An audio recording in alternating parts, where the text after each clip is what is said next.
में एक नजर आज की खास खबरों पर। रामपुर दौरे पर निकली कांग्रेस की राष्ट्रीय महासचिव प्रियंका गांधी उस वक्त बाल बाल बच गई जब उनके काफिले की कई गाड़ियां आपस में टकरा गई। हादसा हापुड़ हाईवे पर गढ़मुक्तेश्वर के पास हुआ। हादसे में किसी भी तरह की कोई जान माल की क्षति नहीं हुई है। हादसे के बारे में बताया जा रहा है कि प्रियंका गांधी की गाड़ी तेज रफ्तार से रामपुर के लिए बढ़ रही थी, तभी गाड़ी गर्म हो गई और उससे धुआं निकलने लगा, जिसकी वजह से ड्राइवर ने अचानक ब्रेक लगा दिया। गाड़ी के अचानक रुकने की वजह से काफिले में पीछे चल रही समर्थकों की गाड़ियां आपस में टकरा गई। अंबाझरी आरक्षित जंगल में मंगलवार की सुबह आग लगने से प्रशासन में आग बुझाने के लिए हड़कंप मच गया।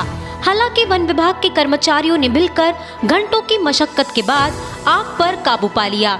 इस घटना में अंबाझरी का 9.53 हेक्टेयर जंगल खाक हो गया। इस वर्ष परिसर में आग लगने की यह दूसरी घटना है। प्राप्त जानकारी के अनुसार मंगलवार की सुबह 7:30 बजे वन मजदूर संजय अवसरे को अंबाझरी बायोडायवर्सिटी पार्क के बीट क्रमांक 797 में आग लगी दिखाई दी। इसके बाद उसने इसकी सूचना हिंगना वन परिक्षेत्र अधिकारी वन रक्षक को दी। जानकारी मिलते ही वन विभाग की पूरी टीम घटनास्थल पर पहुंचकर आग बुझाने में जुट गई। बताया जा रहा है कि इस घटना में जंगल को कोई नुकसान नहीं हुआ है, बल्कि गर्मी के दिनों में निकलने वाला कचरा जलकर खाक हो गया है। विश्व प्रसिद्ध पॉप स्टार रिहाना ने किसानों के आंदोलन पर ट्वीट करने के बाद राजनीति गर्मा गई है। अभिनेत्री कंगना रनावत ट्वीट पर प्रति उत्तर देते हुए आंदोलनकारी किसानों को दहशतवादी कहा है। कंगना की इस टिप्पणी का जवाब देते हुए राष्ट्रवादी कांग्रेस की महिला अध्यक्षा रूपाली चाणकर ने उन्हें आड़े हाथों लेते हुए कंगना पर निशाना साधा है। कंगनाने याबाबत ट्विट केले की शेतकरी दहशतवादी। मला या अशा लोकांना विचारायचंय की शेतकऱ्यांना दहशतवादी ठरवणारे तुम्ही कोण आणि तुमच्याकडे याचे पुरावे आहेत का? पुरावे असतील तर आपण सादर करावेत। किमान आपण ज्या देशात राहतो, ज्या देशाचं अन्न खातो, ते अन्न या अन्नदात्याने पिकवलेले, या शेतकऱ्यांनी पिकवलंय याचं जरी भान ठेवलं तरी आपल्या स्वतःला आपली लाज वाटेल। आणि अशा पद्धतीने रिहानाला जेव्हा या देशातल्या शेतकऱ्यांची काळजी वाटते, नागरिकांची काळजी वाटते, त्यावेळेस कंगना अशा पद्धतीने ट्विट करते, दहशतवादी शेतकऱ्यांना ठरवतेय।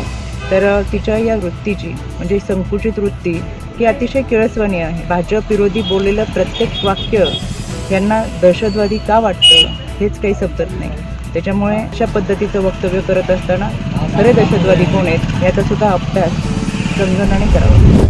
उत्तरी नागपुर प्रभाग में लोगों को बिजली जैसी बुनियादी सुविधाओं का प्रावधान नहीं होने के कारण जागृत नागरिकों ने मनपा आयुक्त को एक ज्ञापन सौंपा। ज्ञापन में लिखा है कि संबंधित विभाग में इलेक्ट्रिक पोल तो मनपा ने लगवाए, लेकिन उस पर एलईडी लाइटें नहीं लगाई, जिसके अभाव से रात में असामाजिक तत्वों द्वारा नागरिकों को आने जाने में खतरा महसूस होता है तथा रेंगने वाले जीव जंतुओं से भी खतरा है। यही कारण है कि यहाँ के जागृत नागरिकों ने नगर आयुक्त से इस विभाग की समस्या को तुरंत हल करने का अनुरोध किया है। पिछले 2 सालों से हर जगह पे नागपुर में करीबन बहुत से पोल खड़े हैं, लेकिन लाइट एक भी जगह पर नहीं लगा। प्रशासन इसकी तरफ ध्यान नहीं दे रही थी, इसलिए हमने महापौर साहब को बताया कि हम आंदोलन करने वाले हैं, तो उन्होंने हमारा साथ दिया और हम कमिश्नर के पास ये आंदोलन लेके गए। तो कमिश्नर ने हमें बताया है कि यह जो पोल की लाइट की फाइल है वह अभी मंजूर हो गई है और इस फरवरी के एंडिंग में जहां पर भी पोल खड़े हैं वहां पर लाइट लग जाएगी। क्रीड़ा विकास संस्था की ओर से ग्राम पंचायत बोखरा में 3 दिवसीय फुटबॉल टूर्नामेंट का शुभारंभ किया गया। बेस क्लब के श्री भोयर सर मुख्य अतिथि थे। उन्होंने खिलाड़ियों से परिचय प्राप्त कर उद्घाटन किया। टूर्नामेंट में कुल 5 टीमों ने भाग लिया, जिसमें अमरावती, चंद्रपुर, गोंदिया, नागपुर, सावनेर के बच्चों ने भाग लिया था। श्री भोयर ने इस अवसर पर कहा कि सुदूर ग्रामीण क्षेत्र में इस तरह का खेल का आयोजन अपने आप में सराहनीय है। पूरे क्षेत्र में प्रतिभाओं की कमी नहीं है, इसे सिर्फ निखारने की जरूरत है। कार्यक्रम का संचालन सीईओ डॉक्टर अभिजीत बारसे ने किया।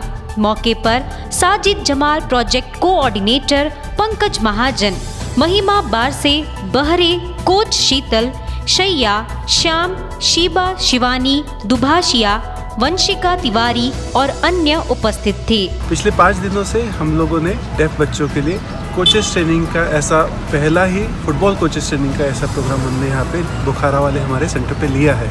इससे पहले इस प्रकार का प्रोग्राम कभी नहीं हुआ। हमारे यहाँ पे पिछले 2 साल से हम लोगों ने छोटे बच्चों के साथ में फुटबॉल के रेगुलर ट्रेनिंग चालू किए थे। इस समय पे हमको ये रियलाइज़ हुआ कि अगर इनके ट्रेनिंग में भी अगर डेफ कोचेस बनाए जाए तो बच्चों के डेवलपमेंट में सही में काफ़ी हेल्प हो सकती है और हमारे फुटबॉल को और बढ़ावा मिल सकता है। 5 दिनों में हमने देखा कि बच्चों को न केवल सीखने की चाह है बल्कि ये सीख के और भी गेम में हिस्सा लेने की उनकी काफ़ी इंटरेस्ट और एक्साइटमेंट है।